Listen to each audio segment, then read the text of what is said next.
বিহুৰ পিছত এইবাৰ বিশ্ব অভিলেখ গঢ়িবলৈ সাজু হৈছে ঝুমুৰ নৃত্য আৰু 24 ফেব্ৰুৱাৰীত গুৱাহাটীত অনুষ্ঠিত হ'ব ঝুমুৰ নৃত্যৰ বিশ্ব অভিলেখ উপস্থিত থাকিব প্ৰধানমন্ত্ৰী নৰেন্দ্ৰ মোদী সবিশেষ জনাই আছো আৰু বিহুৰ পিছত এইবাৰ বিশ্ব অভিলেখ গঢ়িব ঝুমুৰ নৃত্যই 24 ফেব্ৰুৱাৰীত গুৱাহাটীত অনুষ্ঠিত হ'ব ঝুমুৰ নৃত্যৰ বিশ্ব অভিলেখ প্ৰধানমন্ত্ৰী নৰেন্দ্ৰ মোদীৰ উপস্থিতিত পৰিৱেশন কৰা হ'ব ঝুমুৰ নৃত্য 8000 শিল্পীয়ে কৰিব অংশগ্ৰহণ আৰু এটা ভাল খবৰ বুলি ক'ব লাগিব কিয়নো বিহুৰ পিছত এইবাৰ ঝুমুৰ নৃত্যই বিশ্ব ৰেকৰ্ড গঢ়িবলৈ ইতিমধ্যে সাজু হৈছে 24 ফেব্ৰুৱাৰীত ঝুমুৰ নৃত্যৰে বিশ্ব ৰেকৰ্ড গঢ়িবলৈ সাজু হৈছে এতিয়া 8000 শিল্পীয়ে প্ৰধানমন্ত্ৰী নৰেন্দ্ৰ মোদীৰ উপস্থিতিত প্ৰদৰ্শন কৰা হ'ব ঝুমুৰ নৃত্য বিহুৰ দৰে ঝুমুৰ নৃত্যৰ শিল্পীসকলকো দিয়া হ'ব ধনৰাশি আৰু 24 ফেব্ৰুৱাৰীত গুৱাহাটীত অনুষ্ঠিত হ'ব ঝুমুৰ নৃত্যৰ বিশ্ব অভিলেখ প্ৰধানমন্ত্ৰী নৰেন্দ্ৰ মোদীৰ উপস্থিতিত পৰিৱেশন কৰা হ'ব ঝুমুৰ নৃত্য 8000 শিল্পীয়ে কৰিব অংশগ্ৰহণ আৰু বিহুৰ পিছত এইবাৰ ঝুমুৰ নৃত্যই বিশ্ব ৰেকৰ্ড গঢ়িবলৈ সাজু হৈছে 24 ফেব্ৰুৱাৰীত ঝুমুৰ নৃত্যৰে বিশ্ব ৰেকৰ্ড গঢ়িব 8000 শিল্পীয়ে প্ৰধানমন্ত্ৰী নৰেন্দ্ৰ মোদীৰ উপস্থিতিত প্ৰদৰ্শন হ'ব ঝুমুৰ নৃত্য বিহুৰ দৰে ঝুমুৰ নৃত্যৰ শিল্পীসকলকো দিয়া হ'ব ধনৰাশি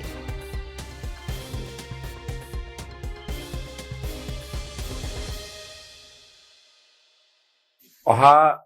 24 ফেব্ৰুৱাৰীৰ দিনা অসমৰ এটা অতি বৰ্ণাঢ্য সুন্দৰ বিভিন্ন উপজাতি জনগোষ্ঠীৰে সংমিশ্ৰণত গঢ় লৈ উঠা চাহ জনগোষ্ঠী আদিবাসী সমাজখনে আধ্যাত্মিকভাৱে যেতিয়া তেখেতসকলে এটি পৰৱ বিশেষভাৱে কৰম পৰৱ তেখেতসকলে উদযাপন কৰে সেই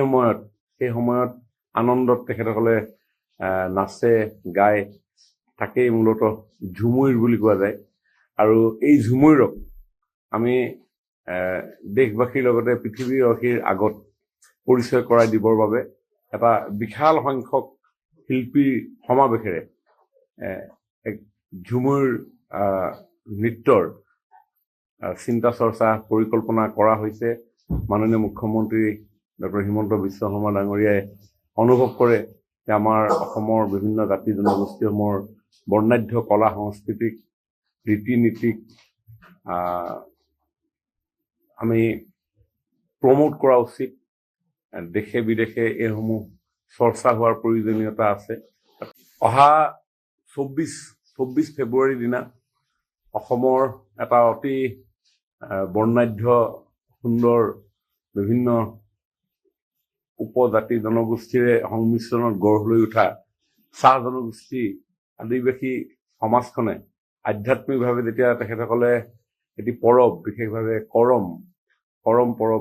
তেখেতসকলে উদযাপন কৰে সেই সময়ত আনন্দত তেখেতসকলে নাচে গায় তাকেই মূলতঃ ঝুমুৰ বুলি কোৱা যায় আৰু এই ঝুমুৰক আমি দেশবাসীৰ লগতে পৃথিৱীবাসীৰ আগত পৰিচয় কৰাই দিবৰ বাবে এটা বিশাল সংখ্যক শিল্পীৰ সমাৱেশেৰে এক ঝুমুৰ নৃত্যৰ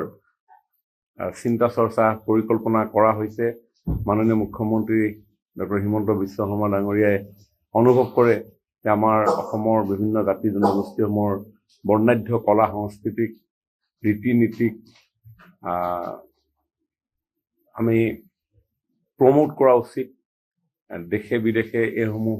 চৰ্চা হোৱাৰ প্ৰয়োজনীয়তা আছে যিকোনো খবৰৰ বাবে যোগাযোগ কৰক 7099017330 লগতে 7099017110 নম্বৰত